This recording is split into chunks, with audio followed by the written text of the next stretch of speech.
Assalamualaikum dan selamat pagi. Welcome back to channel. Pagi ni macam biasa Zul akan buat review market di coin market cap dan juga sedikit tanda analisis untuk tengok ke mana ke arah pergerakan market. So semalam satu hari Zul agak busy, bukan busy dengan kerja lah, tapi mostly Zul ada buat juga Zul buat di Momo, kemudian di Webull juga Zul dah add account baru. Dulu Zul ada Webull Global punya, tapi Webull Global tu tak link macam Malaysia lah. Tapi Webull sekarang ni dah dapat SC dari Malaysia macam Momo juga, so dia dah boleh link dengan kita punya bank, so deposit apa semua senang. So nanti saya akan tunjukkan. So tanpa masa kita akan ke coin market cap dulu. So untuk di crypto coin market cap, kerugian total market cap pagi ni berada di 2.98 trilion, so naik hampir 1%, iaitu 0.97. So harga semasa kalau ikutkan Bitcoin semalam 87,000, pagi ni berada di 88,370 dolar. Naik sebanyak 1.33%. So lain-lain altcoin kalau dalam tempoh 24 hours kita tengok Keton CC 15%, so tak tahu coin apa. So 6%. Ada juga coin yang naik almost 5% ke atas. Yang tu tahu ni Tezos Chili, yang lain ni semua tu tak pernah dengar lah. Ok, jom kita pergi ke chart. So ini chart. So ni chart silver, BTC USDT. So BTC USDT ini adalah candle 4 hours, dan kalau tengok candle 4 hours, tengoklah macam mana 6 candle itu tak berubah pun daripada sejak, kita boleh katakan daripada 15 Disember sampai lah ini. Dah hampir 10 hari kita berada dalam kawasan ini saja, tiada sebarang pergerakan yang drastik, ada in out sedikit saja. Dan dalam daily masih lagi zone monitor ni, bear flag ini. So, kita unjurkan saja ke depan, anjak dia ke depan. So bear flag ini masih lagi consider, kita masih lagi monitor. So price tak, kalau naik sampai 95 pun tak mengejutkan, tu masih lagi bearish. Dan kita ada yang ni continue. So ini kalau ikutkan sinar ataupun technical listen ni ataupun bear flag ni adalah lebih kepada terjumus kepada untuk continuous, kita panggil rising channel. So ini adalah expected untuk continuously pattern. Continuously pattern lah continuous untuk price. Kalau ikutkan dia drop, so price nak drop lagi. So kita tahu kita memang ada support kita di 73. So nak tengok juga gap di BTC. Gap BTC consider ini adalah bullish gap kita. Bullish gap yang sebelum ni consider dah close lah, dah settle dah. So yang dah settle tu rasa kita tutup saja.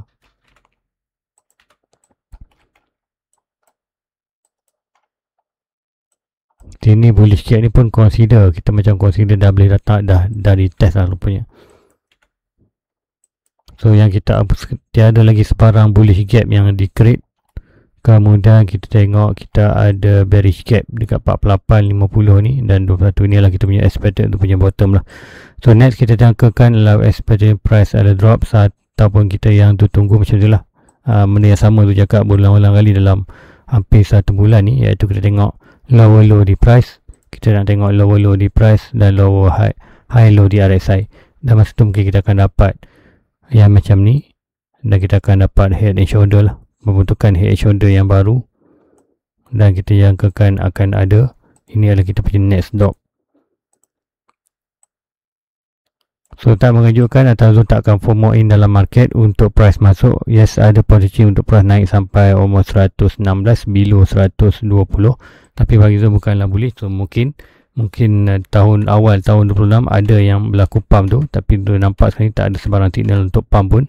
Untuk di Bitcoin yang kita nampak adalah signal bearish untuk di Bitcoin, kecuali kita dapat drop ke 74 ataupun lower daripada low yang kita dapat tu ni, itu 80,000, dan RSI kita dapat higher low, itu adalah signal untuk price pump. Last kita dapat position macam tu, macam ni, kita dapat huge pump. So itulah kita tengokkan untuk di Bitcoin. So untuk di crypto market memang boring je. Kalau tengokkan market tiada movement yang drastik, tiada news. Tapi apa yang berlaku 2-3 hari adalah di gold dan silver. Tapi untuk hari ni adalah silver berlaku kenaikan yang drastik, dan ada pullback. Sini pullback. Dan kenapa ada news lah mengenai silver ni, China kalau ikutkan dia ban export ke import, export keluar dia punya silver kepada yang lain. Maknanya dia kawal, dia taklah belum ayat ban, dia kawal untuk ni tapi lebih kepada kata band jugalah. Senang cerita nak faham di band. Tu meaning kalau Zul dapat baca semalam ada yang buat review mengatakan China adalah pengeluar 30% kuota silver dunia. So silver ni kenapa penting kat silver ni? So silver ni penting sebab apa? Silver ni adalah konduktor elektrik ke apa? Termasuk gold lah, tapi yang cheaper sikit silver adalah penggunaan yang banyak dalam elektronik. Tu kita tahu AI, solar panel, semua teknologi kereta elektrik semua banyak guna elektrik kan. Tu silver ni adalah penggunaan yang banyak dalam kehidupan harian. So ini bila silver 30% hilang dari market China tu, so apa berlaku? Kita akan expected price akan naik lagi. So mungkin price akan naik, kita tengokkan di chart. So ini di silver. So kalau kita tengokkan stok RSI dah return balik ke kawasan oversold. So RSI selagi overbought, so kemungkinan akan ada huge pump lagi untuk di silver ni. Tengok ni, tapi kalau ikutkan chart ni dah kuarter macam ni, something dia buat macam ni. Nak tunjuk macam mana? Kita ada green candle, red candle dan expected green candle, something macam tu. So kemungkinan silver akan naik, gold pun nampak mungkin nak naik lagi. Dia akan tunjukkan. So kat sini, okay, ni kita ada resistance untuk silver ni. Last side ni to last low. Resistance break ni mungkin kita akan naik higher lagi.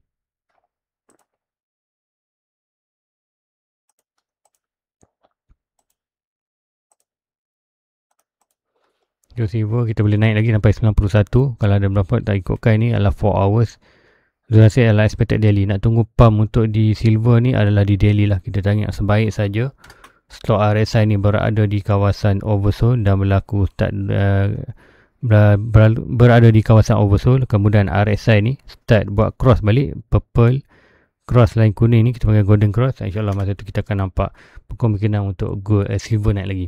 Dan sekiranya silver ni dia buat sideways something macam ni, itu adalah consider bullish untuk silver, untuk next pump dia untuk ke atas. So itu adalah berdasarkan silver. Gold juga lebih kurang sama. Gold juga buat setup lebih kurang sama macam ni. So itu kita ada bullish monitor yang ni.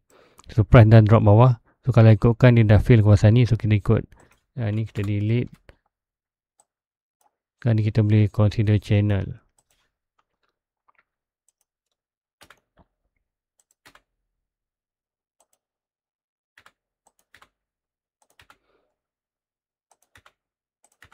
So untuk gold kita ada resistance sebelum ni. So resistance macam support. So expectation tu adalah kita tengokkan di 4 hours ni RSI dia dah oversold. So almost naik balik. So boleh berlaku kenaikan balik. Kalau ada drop pun mungkin sedikit saja. Dalam kawasan sekarang 4,300 per ounce. So mungkin drop dalam $100 saja, 4,200. Kemudian kalau tengokkan di daily, kamu juga macam di kuarter silver, stok RSI dia dah berada di kawasan oversold. RSI dia masih lagi above 50. Itu tandanya arah candle adalah menuju ke atas. So mungkin ni drop sikit resistance, kita akan ada sikit sideways kawasan ni, price mungkin bounce balik. Dan kita nampak create something macam ni lah. So ini adalah kalau ikutkan gold, ini juga pattern bearish ya. Kata ascending triangle. Ascending triangle ada reversal pattern lah, sama macam rising channel. So yang price naik dan drop. So be careful dengan gold dan ni, walaupun ada sikit naik, expected untuk berlaku naik sikit, tapi kalau ada berlaku rejection ni adalah normal sebab apa, kita dah harga top. Tapi apa pun, macam je sekatkan sebelum ni, untuk short term buy gold mungkin sesuai, tapi kalau untuk long term tak sesuai lah, sebab apa, RSI kita dah berada overbought. Dan untuk di gold ni consider ok sikit, dia dah return balik kawasan 50. So macam ni, kita nak tengok pergerakan something ni. Yang tu cakap lebar-lebar tu adalah dekat banyak tu lah, nak tengok pergerakan macam ni je. Ni bounce sama juga ni, kita nak dapat golden cross kat sini, RSI above 50, stok saya berada oversold. InsyaAllah kita akan ada next leg untuk pergi 1.6, 4,600 untuk per gold. So itu siapa-siapa yang tanya analisis pasal gold ataupun nak tengok silver. So back untuk di crypto, kalau ikutkan tak banyak nak share kan, maknanya Ethereum pun sama, masih lagi sendu. So kalau ikutkan di Ethereum RSI di daily below 50, stok RSI berada overbought. Itu bermakna arah candlenya adalah sedang menuju ke bawah lagi. So arahnya adalah masih lagi ke bawah, tiada lagi momentum bullish tu tak berapa momentum bullish tak adalah. Mostly kali market momentum bearish. So tak menunjukkan another drop untuk di Ethereum. Lepas tu Bitcoin sama je di Bitcoin pun RSI below 50, stop RSI berada di overbought. So bila-bila boleh berlaku huge rejection untuk di Ethereum. Kemudian sikit update untuk app. Ini adalah dia punya app Momo. Ni sudah update kat dia punya desktop. Dan ini adalah dia punya account. Sudah buat dah pun. Account dalam Discord channel dia dah beritahu dah. So semalam tu ada, sekarang asset tu ada inilah RM108. So ingat ini bukannya tu baru nak pakai app Momo ni. Tu baru nak tengok dia punya app dia, sistem dia macam mana.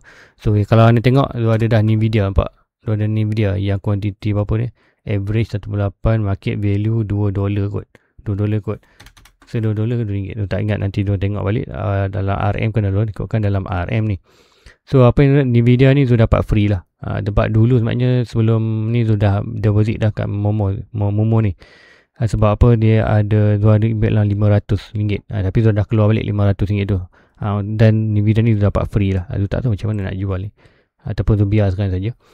So yang tu ada kali adalah tu ada 100 dekat mana aset tu 100 dekat cash apa nama dia value cash flow, bukan cash flow, di mana tu letak dekat satu fund cash yang mana dia akan bagi dividen lah. Dia bagi dividen. Yang ikut dividen kat sini tak nampak. Kalau dekat phone lebih mesra alamat nampak kat sini. Kat chart ni dekat sini tak berapa nak nampak dengan betul lah. Dekat dia punya app ni kurang sikit. Mana kalau dekat phone lebih detail. Dekat phone langsung lebih detail. So apa yang tu ada kat sini adalah aset yang tu ada adalah cash banyak RM100. Dan cash RM100 ni berada dalam tu punya satu fund ataupun cash. Macam mana kalau di Tashego kita masuk cash, lupa nama dia kat Momo ni, kita masuk dan bulan-bulan kita akan dapat dividen something sama juga ini. So 3.5 kalau ikutkan tu masuk Islamic punya 3.5% setahun. So darab kalau bahagi dengan dapat dalam berapa, dalam setiap bulan tu dapat dia punya dividen tu monthly. Dia siap bagi monthly. So apa setahun tu dia bagi siap dibahagikan 12. So tak ada jugalah untuk ternak sikit cash. So orang cuba-cuba nak buy. Nanti tu akan belilah. So tu akan start pakai. Di Momo pun ada. Di Momo pula. Tu ada juga di Webull tu tak download lagi. Nanti tu akan download juga Discord. Ada load juga dekat desktop. So jom tu nak tengok kat semalam tu nak start hari ni tu nak start. Mungkin kita tengok Nvidia dulu ataupun Nvidia consider top 10 top 5. So Nvidia semalam kita dah tengok. Nanti tu akan kemaskan nanti. Semalam tu nampak je iPad tapi tak sempat nak tengok Nvidia. Kemudian kita tengok apa lagi. Tesla kalau ikutkan ini adalah daily. Dulu tu pernah charting untuk price tu drop sampai bawah ni. So dah drop terus naik. So kalau kita tengokkan ke rally kat mana the best buy dia, kita tengok juga sini RSI below 50. Kita bulatkan dulu RSI 50, RSI 30. So ini adalah best buy lah. Consider kalau ikutkan yang ni. Yang ni mungkin low sikit dekat sini. Tapi apa kita dapat low di price, high low di RSI, good signal. Kat sini tak ada, kita hanya adalah kata RSI saja. Tu sebab apa kata dia lain pada crypto. So kita perlu kaji banyak lah dia punya past movement dia. So untuk kita future punya. So kita dapat low sini, low. So sama juga ni price buat low, high low di RSI. So nampak signal lebih kurang sama macam tu baca sebelum ni. So kalau anda kata nak masukkan untuk Tesla untuk kali tak berapa sesuai lah sebab RSI dia. So kita tunggu saja. So tak kisah harga berapa pun. Sebaik saja nanti kalau ada drop untuk RSI dia drop balik below 30, masa tu akan masuk pula Tesla. Sama juga. Dia akan buat pergerakan sama. Kalau ada pergerakan nanti also di Tesla dia akan masuk lah. Dan dia masuk kat masa. Macam kan dia akan guna Momo. Webull pun dia akan guna juga. Tapi masa ni dia akan fokus kepada Momo dululah. Di Webull dia akan buat backup platform untuk tu trade ataupun untuk tu beli. Mana tu tak nak letak satu tempat. So apa-apa jadi satu tempat nanti kita macam susah lah. So kita ada 2-3. So kat ni tu ada 2 action lah. Momo dengan Webull. Untuk stash Away tu tak pakailah Stashaway, nampak macam rumit sikit. Tapi Stashaway senang nak ETF, dia banyak ETF. Kemungkinan dekat Stashaway Zul akan guna juga, tapi Zul more kepada untuk ETF. Okay, back to mana tadi? Kalau ikutkan ni Tesla, kemudian apa kita tengok? Okay, Zul nak tengok ni. Orang komen, lupa. Semalam ada yang sebut sebutan dia adalah Momo, bukan Momo. Kalau ikutkan orang sebut Momo, M-O, sebut Momo. Okay, Momo lah. Momo. Okay, thank you untuk siapa yang tegur. Kemudian kaji stock je pula tu, crypto boring lah. Betul, tu akan start. Memang plan pun. Kalau anda tengok tu punya crypto tu, tu punya channel, sebab tu letak nama. Nama tu sebab memang tu ada untuk lebih kepada untuk gitu, iaitu crypto. Kemudian untuk saham juga. Stashaway fee mahal tu, better guna Momo, stock Malaysia juga. Ya, Momo pun ada, Webull pun ada, sama je. Tapi ya, kita tengok banyak guna Momo, sama Momo pun interface ni cantik dan lebih ke Momo ni. Macam dekat tadi, kalau buka dekat desktop, dia punya feature dia tak berapa nak banyak, tapi mostly dia fokus pada phone. Sebab tu banyak yang pakai. Sebab apa guna kat phone, kita pun phone kat tangan hari. So memang banyak dia punya develop tu, ataupun kemudahan tu kalau guna phone lagi mudah. Lagi mudah, nak lagi banyak function kita tengok tu. First okay guys, rasa itu sahaja untuk pagi ni. Tak banyak pun, hari ni kita update dua, Nvidia, Tesla. Kalau lagi nak tengok, nanti tu akan update balik dekat. Tu akan tengok lagi kawan-kawan lain. Ada review semalam di Discord channel, ada tengok AMD USDT. AMD, stok AMD dekat mungkin yang ni. Okay, AMD kalau ikutkan ada huge gap kat sini. Huge gap ni. Tu kalau anda nak beli ke ni, tu tak apa nak cantik lah, sebab ada gap ni. Gap ni kemungkinan dia tunggu lagi, drop lagi.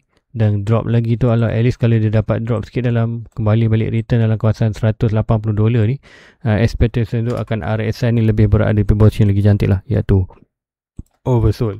Masa tu mungkin dah sesuai lah untuk anda tambah untuk. So itu juga mencari kuartal stock market yang ada dividend tu, kita akan play dividend lah.